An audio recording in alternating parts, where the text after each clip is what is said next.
아주 오랜만에 파괴적인 캔들이 출현했습니다. 차트를 보고 계시지 않다가 알림이 울려서 보셨거나 올라갔다 내려오고 나서 보셨거나 놀라셨을 거예요. 실시간으로 보신 분들은 더 놀라셨을 거고, 바로 블랙락의 ETF가 승리됐다. 대부분의 분들이 그냥 가짜 뉴스였다, 해프닝이었다, 뭐 훈련이었다, 이런 식으로 웃어넘기는 의미로만 생각을 하시는 것 같아요. 절대 그렇지가 않다. 29K 위는 2주 동안 저와 회원님들이 기다려온 구간이고, 블랙락의 현물 ETF가 SEC로부터 승인이 났다라는 그게 가짜로 밝혀지기 전 진짜였던 순간에도 캔들은 30K를 넘지 못했다. 자, 직전 전체 방송이 10일 전이었어요. 추세의 전환, 그리고 레인지의 확장이라는, 그러니까 한마디로 말해서 이 썸네일에 있는 3개월간의 하락 추세를 돌파했다.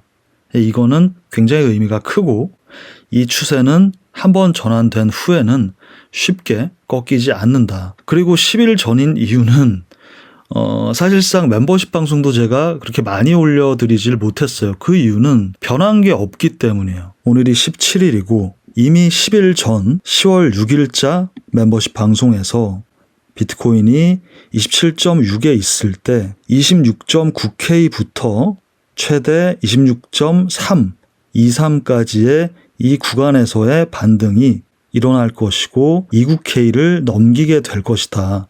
방송 보신 분들은 26K대에서 다 롱포지션 들어갔죠. 이때가 10월 6일이고요. 한번 살짝 올랐다가 26K대로 내려옵니다.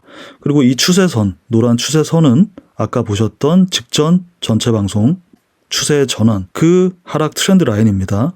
하락 트렌드 라인을 돌파했다라고 그때 전체 방송을 올려드렸고, 여기서 이 눌림을 말씀을 드린 거예요. 멤버십에서 리테스트 후에 올라오는 거예요. 이게 핵심입니다. 그러니까 이 기간이 10일이에요. 이게 그냥 진행되고 있을 뿐이기 때문에 쓸데없는 얘기, 무슨 쓸데없는 뉴스를 굳이 말씀을 드릴 필요가 없었어요. 할 말이 있을 때 말씀을 드리는 거예요. 그리고 여기서 진입한 롱포지션의 최종 TP는 29K 초반이었죠. 중간에 리스크 프리를 위해서 올라가면 부분 익절도 하고요. 제가 회원님들께, 구독자분들께 자주 말씀드리는 게 있잖아요. 우리는 반발짝 미리 제대로 된 분석을 하고 반발짝 미리 들어가 있어야 된다. 주요 자리를 알고 있으면 된다. 이때 여기를 말씀을 드렸잖아요. 근데 여기서부터 여기까지 얼마나 걸릴지는 알 수가 없어. 그거는 컨트롤할 수도 없고 이건 오래 걸렸어. 근데 여기서부터 또 여기까지는 얼마나 걸릴지 알 수가 없어. 이렇게 바로 올라갈 수도 있고 또 2주가 걸렸을 수도 있죠. 그게 그러니까 매매를 이해하셔야 되는 부분인 거예요. 오래 걸린다고 해서 이건 아니구나, 혹은 집중력이 좀 흩어지고, 그게 아니라 속도는 상관이 없다. 자리가 중요하다. 제가 아까 인트로에서 뭐라고 말씀드렸어요. 이게 심지어 블랙락의 ETF가 승리됐다라는 오피셜로 알고 있었던 그 순간조차도 30K를 넘지 못했다고. 주요 자리라는 건 결국 뉴스를 앞선다는 거예요. 하지만 지금도 예전에도 가장 많은 분들이 코인을 하면서 가장 많이 보시는 채널은 코인 뉴스 채널이죠. 해외 뉴스나 해외 트위터를 번역해서 읽어주는. 그러니까 그걸 보고 내 매매의 기준을 세운다라는 게 얼마나 어리석은 일인지를 잘 생각을 해봐야 된다는 겁니다. 지금 이게 코인텔레그래프에서 트위터를 통해서 트윗을 올린 거야. 그리고 나서 뭐 우리나라 뉴스 코인뉴스 같은 데 올라오죠. 그러면서 뭐 무슨 각자 보시는 텔레그램 방이나 이런 게 있다면 그런 데 올라오는 거잖아요. 근데 그걸 보고 중간에 탄다라고 한다면 이걸 탈 수가 있나요? 차트를 거의 뭐 하루 종일 보는 사람임에도 불구하고 이런 게 떴구나 하고 차트를 봤을 때 이미 이쯤 있었어. 29K 언더 정도까지 올라왔다고. 그럼 여기서 타나? 올라갈 때? 안 된다고요. 자리를 알고 있어야 미리 탈 수 있단 말이야. 뉴스를 보고 어떻게 그게 가능합니까? 이게 가짜였든 진짜였든 그게 중요한 게 아니라 이 뉴스가 떴다. 아니라고 한다. 이런 걸 기준으로 삼고 내가 액션을 결정을 한다면 그게 과연 내가 매매를 성공적으로 할 수 있을지에 대해서 생각을 해보시라는 거예요. 어떠한 상황이어도 지킬 자를 지킨다는 거야. 그리고 제가 지금부터 설명드릴 텐데 어차피 비트코인은 2구 초반까지 올라가게 돼 있었다. 여기에 머무르고 있을 때 그 기간이 길어지면서 일주일이 됐을 때 많은 숏들이 쌓여갔습니다. 다 그렇게 얘기를 했을 거예요. 이게 하락 추세였기 때문에 바로 내려간다고 하는 사람보다는 올라가면 숏 친다 라고 대부분을 생각을 했을 거예요. 그 자리들은 아마도 27.2, 27.6 그리고 28K겠죠. 그래서 빨리 들어간 사람들은 27K 초반으로 올랐을 때 오케이 숏이다 들어갔을 거고, 아니면 27K 중반 이 둘에서 안 들어갔다면 기다리고 있다가 오케이 여기다 라고 생각하고 들어갔을 겁니다. 28.3 정도를 스탑으로 했겠죠. 근데 저는 이미 오르기 전 밑에 있을 때 뭐라고 말씀드렸냐면 이 13일자 방송이었죠. 그러니까 10월 6일 이후로 그 플랜의 변화는 없는데 워낙 그 2주간 변화가 없다 보니까 한번 리마인드를 해드린 거예요. 13일자 방송에서 숏 포지션에 관해서 이렇게 말씀을 드렸었죠. 숏 포지션도 직전 고점을 넘어선 후 29K 부근이 되어야 이제 그때부터 좀 적극적인 숏 포지션을 고려해 볼 수 있다. 29K는 넘어가야지 우리가 숏을 진입을 시작한다 라고 말씀을 드렸어요. 단순하게 이걸 분봉으로 이렇게 보면은 다 숏자리 같이 보이지만 그 모든 프레임을 동시에 봐야 되는데, 프레임을 조금만 넓혀 본다면 제가 말씀드렸던 가장 큰 이유, 이 상승이 나올 수밖에 없다라는 건 여기가 확장된 레인지의 고점이기가 힘들다. 그러니까 이곳을 넘어가야 된다라는 거예요. 여기를 넘어가야 된다. 29K를. 거기서 어디서 떨어지든, 여기서 떨어지든 여기서 떨어지든 더 올라가든 거기가 고점이 될 것이다. 지금의 이 상승은 가짜뉴스 때문에 올라간 거 아니냐? 아니, 그냥 원래 29K까지는 올라가는 거였어요. 그리고 보시게 되면 직전 방송에서 말씀드렸던 이 추세의 전환은 7월 이후로 거의 3달 만에 돌파되고 리테스트 되고 올라간 거예요. 돌파되어야 될 그 곳을 돌파해 주었다. 그리고 가짜뉴스든 뭐든 의미가 있어요. 이건 일단 가장 큰 거는 한번 쫙 올라가 줌으로 인해서 여기서부터 쌓여있던 물량이 전부 청산이 됐잖아요.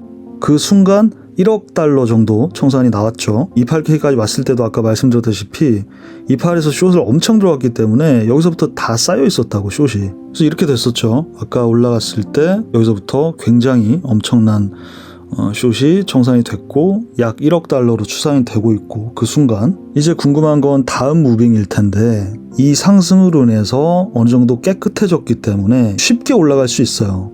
다시 한번 그때 올라갔을 때는 29.7 부근이 어느 정도의 저항을 줄 수 있습니다. 그래서 29K 위로 만약 올라간다면 타이트한 숏 포지션을 고려를 해볼 수 있겠죠. 일단 현 시점에서 러프하게는 그렇게 이해하시면 되고, 더 디테일한 부분들은 조금 더 봐야 되겠죠. 그러니까 왜냐하면 이 캔들이 나오고 나서 그 이후에 지금 시간이 너무 짧기 때문에 한두 개, 두세 개 더 캔들이 형성이 되고 매물대가 쌓여가는 부분도 체크를 해야 되고, 추가 롱을 기다리는 분들은, 그러니까 뭐 저와 회원님들은 이미 여기서부터 여기까지 롱을 먹었기 때문에 괜찮죠. 롱은 뭐 미련이 없어요. 이렇게까지 먹은 사람은 거의 없을 거라고. 여기서 들어간 이후에 일주일을 그냥 놔둬야 되고, 그 믿음이 있어야 되고, 그 다음에 29K 위를 아예 걸어놔야 돼요. 대부분 그렇지 못할 거기 때문에 지금 이렇게 막 그 자리를 볼 텐데 28 중반은 아니고요. 이건 아니고, 만약에 무빙이 좀 있더라도 27.6 정도를 지켜준다면 알트들의 반등이 다시 있을 수 있습니다. 오히려 적절한 알트를 롱을 픽을 하는 게 낫겠죠. 뭐 그것도 좀 더 살펴보고 적절한 게 보인다면 말씀을 좀 드리도록 하겠고요. 뭐 이런 기술적인 분석보다도 더 중요한, 결국 그 투자에 있어서 팔아는 멘탈, 뭐 투자 마인드이기 때문에 그 부분에 대해서 하나만 더 말씀을 드리자면, 이번에 숏 청산이 엄청 났잖아요. 근데 물론 롱이 청산 날 때도 있지. 우리는 로보트가 아니기 때문에 5대5는 할 수는 없습니다. 그렇죠. 보통은 숏만 보는 사람들은 계속 숏만 보게 돼 있어요. 그리고 롱만 보는 사람들은 계속 롱을 보게 돼 있어요. 근데 우리가 굳이 그걸 결정을 해야 된다면 롱의 관점을 가져가는 게 맞습니다. 한 6대4, 5.5대 4.5라고 말씀을 드리고 싶어요. 그렇게 보고 내려갈 때는 숏을 가져가고 올라갈 때는 롱을 가져가는데, 양쪽에 모두 가능성이 있는 상황이다라고 한다면 저는 6대 4나 5.5대 4.5로 롱의 관점을 조금 더 차트를 바라봅니다. 아까 제가 보여드렸던 그 대부분의 분들이 들어갔던 숏자리들 말씀드렸죠. 차트를 좀 분석을 할 수 있다. 27 초반, 그 다음에 27.6 오케이, 그 다음에 여기 오케이 28K 이렇게 되긴 하는데 계속 숏자리만 보게 돼 이걸. 그런 사람들을 저는 정말 많이 봤어요. 그리고 상승은 보통 어떻게 됩니까? 우리가 정말 기다리는 건 찐 불장이잖아요. 그런 불장이 오게 되면 정말 이렇게 파괴적인 캔들이 나와요. 저런 건 못 먹어. 이런 건 절대 못 먹어. 그런 애들은. 반대로 이 상승을 어느 정도 기본적으로 보지만 하락의 가능성도 보는 사람들은 하락도 가져가는 경우가 많아요. 뭐 하여튼 받아들이시는 분들이 계셨으면 좋겠습니다. 마지막으로 현재 세이클 채널과 OKX 거래소와의 파트너십 가입 이벤트 중입니다. 아래 고정 댓글로 현재 OKX에 가입을 하시게 되면 입금하시고 거래만 그냥 하시게 되면 입금 양과 거래량에 따라서 최대 6만 달러까지의 증정금이 증정이 되는 큰 이벤트니까 아직 OKX 거래소에 가입을 하지 않으신 분들은 아래 고정 댓글 파트너십 가입 링크로 가입을 한번 생각을 해보시면 좋을 것 같습니다. 참고로 OKX는 업비트, 빗썸, 코인원 세 군데의 가장 큰 한국 거래소와 트래블룰이 협약이 되어 있습니다. 그럼 저는 다시 돌아오겠습니다. 감사합니다.